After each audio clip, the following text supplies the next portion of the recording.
Our game is continually evolving with new techniques and players that are bigger, faster, and stronger. Hitters must continually improve both mentally and physically to keep pace.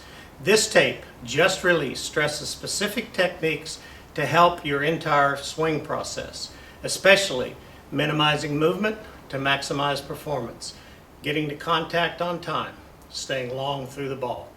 Hitting has always been three things: confidence, discipline, and repetition. So let's get to it. One of the most important things in having good swing mechanics is to have great balance. Balance is a key throughout all phases of the swing, no matter if we're talking about the stance, the swing, or the finish. And what we mean by having good balance is that it's important to have good balance in our legs. When we talk about our legs, we want to be down in our legs. We want to make sure that our knees are staying inside of our feet. We're not coming up out of our legs or getting our knees outside of our feet at any point in time. If we do that, we're going to lose good balance. So it's very key that we always maintain good balance, weight on the balls of our feet, so we can execute a good swing.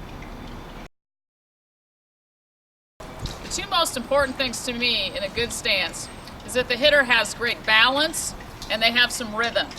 You'll notice here, looking at Maddie's stance, she has good balance. Her knees are outside of her shoulders. You can see a slight bend in the knees. Her knees are inside of her feet. You can tell looking at her that her weight is in the insides of her feet. She's well balanced. There's a slight bend at her waist. There's also some rhythm in her stance. She's not a statue. We want the body to be in motion as we're waiting for the pitcher to go into their motion and deliver the ball. That way she'll be ready to load and stride at the right time to be on time with the ball. The other thing you notice about Maddie's stance is she's square to the plate, meaning both toes are pointed towards home plate and they're even with home plate. I know a lot of people like an open stance or a closed stance. Those are okay, and you might allow a hitter who is a great hitter and happens to stand like that already to go ahead and do it. If you're teaching a young hitter, I would teach them to square up to the plate just like Maddie is right now. The load and the stride is a simultaneous movement that allows the hitter to get ready to attack the ball. As Maddie takes her stride, you're going to also notice that she loads with her hands. As her foot goes forward, her hands go slightly back. The load and the stride happens together. Some people call this separation, where the stride foot is going forward as the hands go back. The keys here is that we don't stride too far, that we don't open our front toe too much when we stride, and that she makes sure to stride on the ball of that front foot. You'll notice that her front heel is in the air. With her front heel in the air, we can make sure that her weight is here on the inside of her knee. You'll also notice with her back leg that the knee is staying inside of her foot. We never want her to load outside of her back knee and get too far back this way. We still want to maintain great balance. You'll also notice with her hands that she didn't load her hands back too far and twist too far around and get her shoulder pointed towards first base or second base. We want to maintain a good angle or a good line with the shoulders towards the middle of the field. After the hitter finishes her load and stride, she is now in what we call the attack position. This is a great place to check for good balance. We want to check to make sure that her knees are level, her hips are level, and there's a slight downward angle in her shoulders. We can check that downward angle by laying a bat in her arms, and if that bat forms a forward line, we know we've got a good downward angle. This is a great position to make sure that our hitter is ready to attack the ball. Great hitters are not only balanced, they're on time with the softball. It's very important that we get to that attack position on time, so we're ready to strike the ball in our most powerful position. A key to this is making sure that we execute the load and the stride early enough in the pitcher's motion so we give ourselves time to be on time.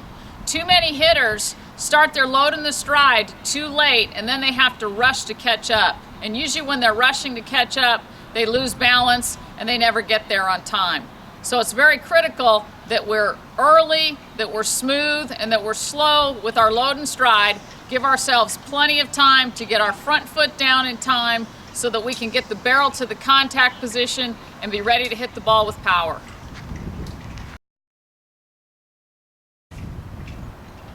If our hitter gets to a good attack position on time, she's usually going to put a good swing on the ball.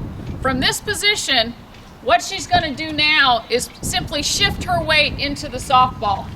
And the weight shift really involves just shifting your weight from that inside of your back leg, driving it against a firm front side, making sure you get as much power into your swing as possible.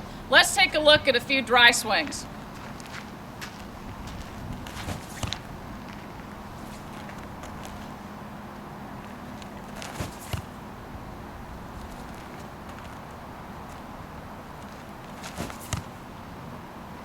You can see in those dry swings that Maddie maintained a firm front side with her front leg. That's very important so that she can shift the weight from her back knee against a firm front side and generate as much power as possible.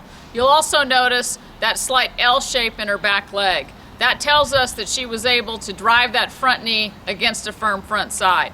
You'll also see that she came up onto that back toe. That's another indicator that she didn't spin on the back side, but she actually drove her weight from inside her back leg against her front leg.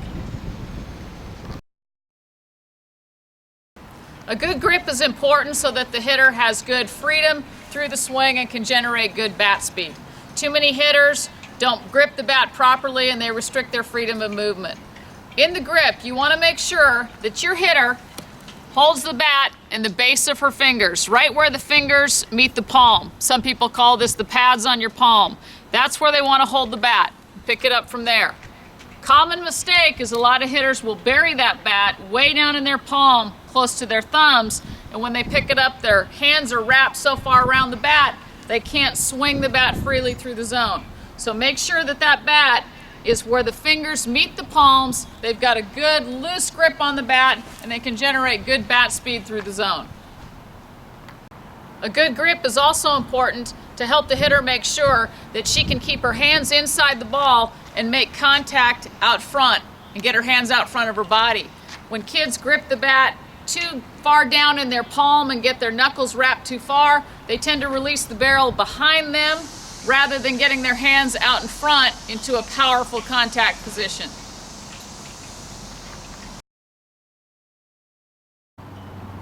It's important when a hitter goes from the launch position to contact that she keeps her hands inside the ball.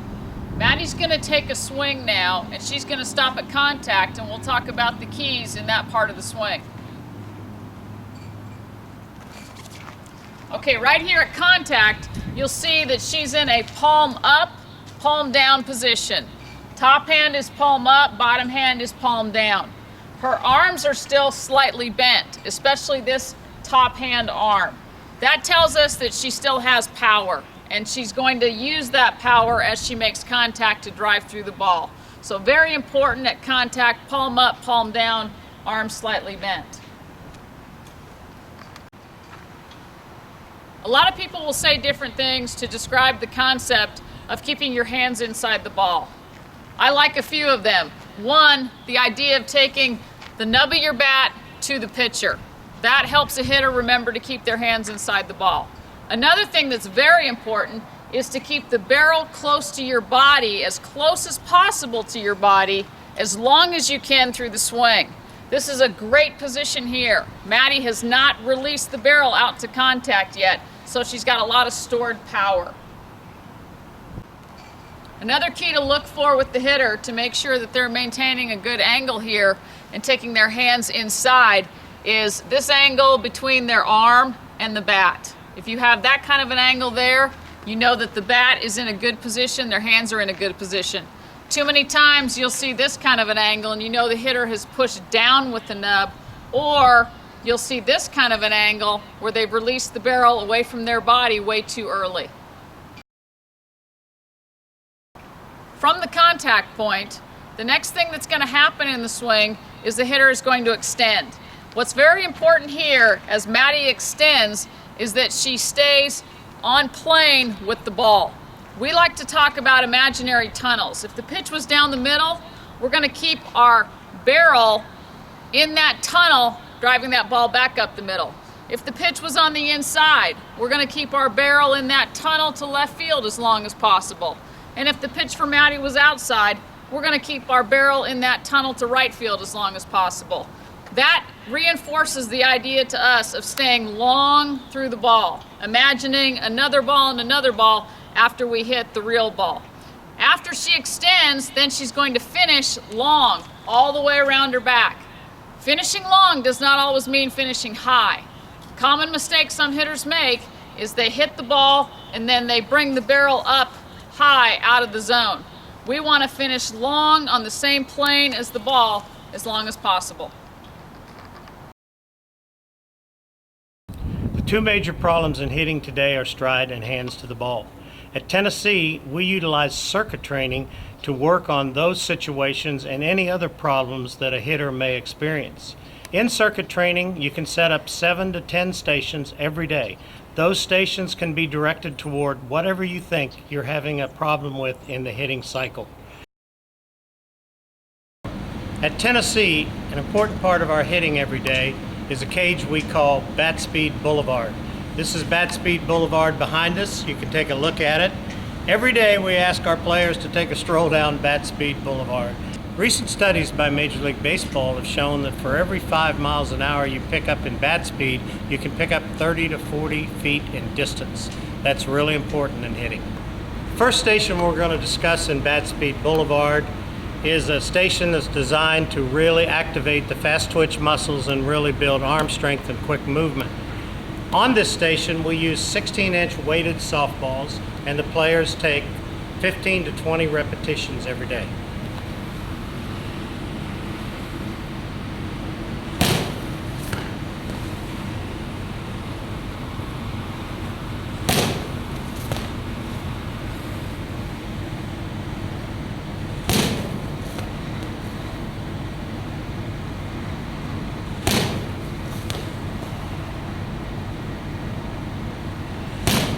This station and every other station on Bat Speed Boulevard gives you a variety of different bats you could use, modified. This bat is a wooden bat. It's weighted on the end, so it weighs about 39 ounces. This is a baseball bat that also has a weight on the end, and it's weighted at about 42 ounces. The more weight you use when you swing without modifying your swing will help increase your bat speed. The next station we're going to go to is a regular tee. Again, we're using weighted softballs, 12-inch softballs. The purpose of this drill